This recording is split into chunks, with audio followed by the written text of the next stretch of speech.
So good, so good, so good. Spring styles are at Nordstrom Rack stores now, and they're up to 60% off. Stock up and save on Rag & Bone, Madewell, Vince, All Saints, and more of your favorites. How did I not know Rack has Adidas? Why do we rack? For the hottest deals. Just so many good brands. Join the Nordy Club to unlock exclusive discounts, shop new arrivals first, and more. Plus, buy online and pick up at your favorite Rack store for free. Great brands, great prices. That's why you rack. Predator Badlands, now streaming on Hulu and Hulu on Disney+. Here, you're not the predator. You're the prey. Prey. Prey. Prey. Prey. Prey. Prey. Prey. Critics are saying it's epic, stunning, and breathtaking. Many have come here. None have survived. Predator Badlands, now streaming on Hulu and Hulu on Disney+, rated PG-13. Bo Dietl is here every Tuesday. It's one of the most popular segments on this show because he's great. Bo, what were you doing with Michael Martucci last night? Where was that picture from? I was never with Michael Martucci, that little midget. I don't even like the guy. I don't know where the picture's from. Now, what are you talking about? I saw a picture on Facebook last night of the two of you guys. That's Fugazi. I was not with him. He called me the other day. I said, lose my number, that little munchkin. He thinks he's Frank Sinatra. Frank Sinatra passed wind bigger than him. Stop it. Okay, let's get into a couple of things. There's a reason why the president appointed me on the Homeland Security Advisory. Yesterday, I was in communication with Homeland Security, Mark Wayne Mellon. I'm not going to get into exactly everything, but I got to clarify a couple of things. First of all, thank you, Judge Ellis, on the Jonathan Dillard, 115 years. That's wonderful. But let me give you the real facts, all right? The example now is 45 years to life. That's without parole, not 25 to life. There have been 16 cop killers that have been released. Example, Herman Bell that killed Piagentini, Waverly Jones. They're all out of jail. The one I locked up, that scumbag Christopher Thomas, killed 10, including 8 children. He only did 32 years, and he got 25 to life. So you know what the problem is? The friggin' liberal parole board and Governor Cuomo and all these scumbags up there are the ones releasing. Well, but if you listen to me this morning in the first hour, I said that, and I gave you the credit. God bless that judge. That's all I tell you. I mean, he exactly feels what is supposed to be, and that's what should be. But is it going to happen, Sid? I don't think so. All right. Listen, you do have precedents, and you do have proof, because you keep making this point, and you're right, and it's a scary point, but you've been right more than you've been wrong, we'll see. Yeah. People forget. Yeah.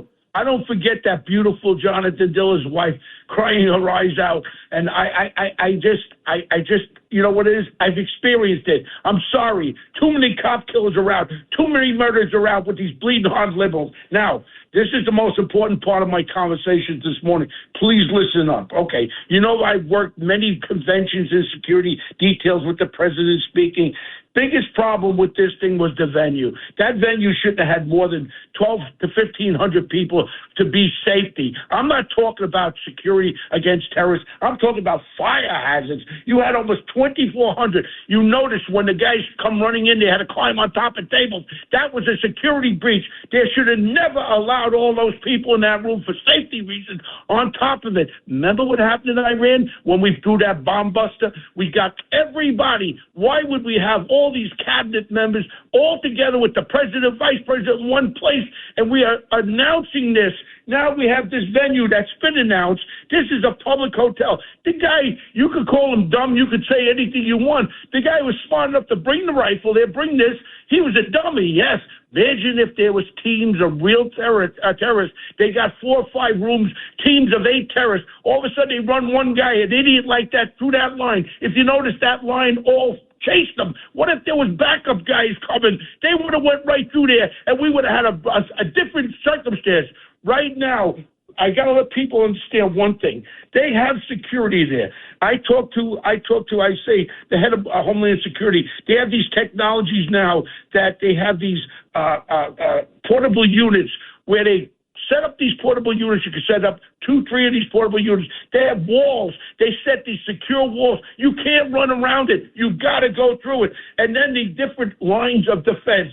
the realities. Why wasn't there a security person at the foot of that stairwell? Then what I saw was unarmed security guards guarding the ballroom. What the hell are unarmed security guards doing? You should have Secret Service. We should have Homeland Security. This was not done properly. By the grace of God, and I thank the good Lord, our president's safe, and all our cabinet members, but we got to reevaluate. This was something to wake us up again, because I'll tell you right now, percolating in real professionals' mind are ways to get to our president, and I want to stop it, and I will scream from the rooftops. Everybody, the Secret Service did a great job, but here's the but. If you notice, they were breaking down the magnetometers when this guy ran by. Yeah. There was no security there. And then all of a sudden, the guy got that close. All right, he was one stairway down. Just imagine, Sid, if there was another two groups of guys coming in there. Listen, you're right. If they had bombs, they wasn't. But you're right. They could do that. But my biggest concern is I disagree with all the folks, including Greg, that just hammered Secret Service. Yes, he got further than. No, I know. I'm with you on this. I think the venue was a bigger problem, and I do think they should add some more armed people there. But you got to explain this to me, Bo. How is it possible that nobody shot him? I don't know that, because, the other side of the coin is that you don't know if you're going to shoot somebody until you get into it. Everybody can walk around with guns on their hips and all that. When the stuff happens, everyone's hesitant to do something wrong. And that's what kills a lot of cops out there on the street. They don't fire fast enough because they're afraid of their job. My point is, when this guy ran through there, at that point, there were probably other people standing around, and maybe the line of fire, maybe there were people between. He went pretty fast.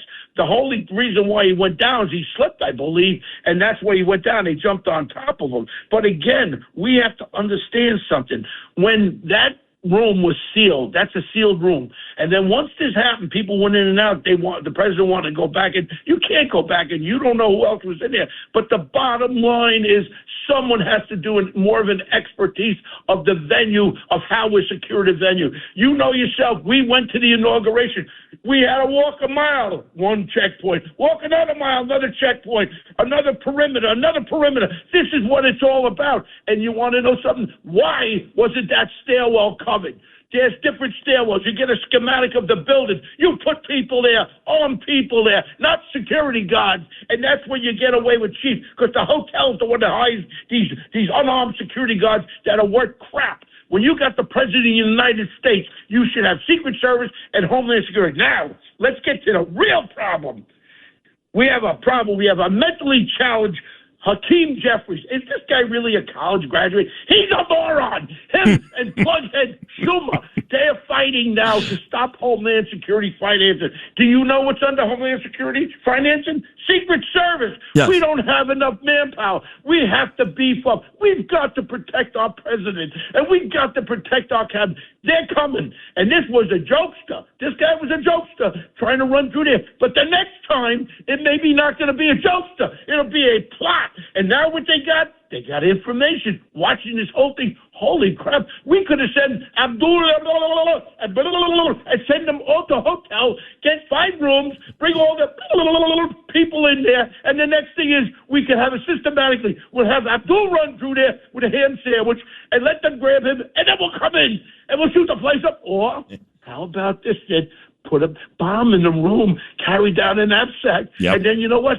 You go right outside that ballroom, blow a good incendiary device, that ceiling when it came down. We've got to protect our president. How many times is he going to be shot at or attempted to be shot at? Secret Service are great, but we got to tighten it up. I'm waiting to go to Washington. Right now, we got to call it the way it is. We are not that secure for our president, and we must tighten it up. And I stand by my president, and I will go to Washington, and I'm not afraid to say what's right and wrong. You know me a lot of years. Bo Dietl, I put my life on the line for that president. I love this president, and unless we tighten up, we're not going to have President Trump for the rest of his life here, because they're coming after us. This is a sign of what's to come for the future for our great president. We must protect him.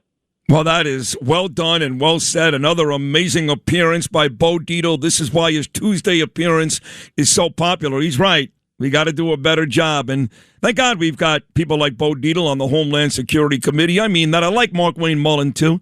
But we got to do a better job.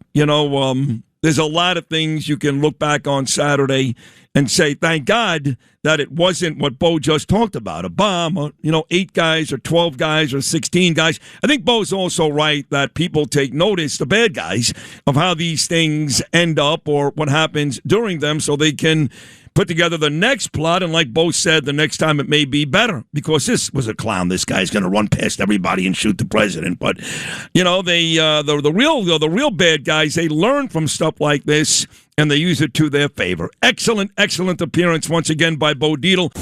Thanks for listening to Sid and Friends in the Morning. You can hear Sid and Friends in the Morning weekday mornings at 6. If you like the podcast, share it with your friends and listen anytime at WABCRadio.com and download the WABC Radio app. Hit that subscribe button on all major podcast platforms. Plus, follow WABC on social on Instagram, TikTok, Facebook, and X. See you next time for a new episode so you never have to wonder. What the heck is going on here?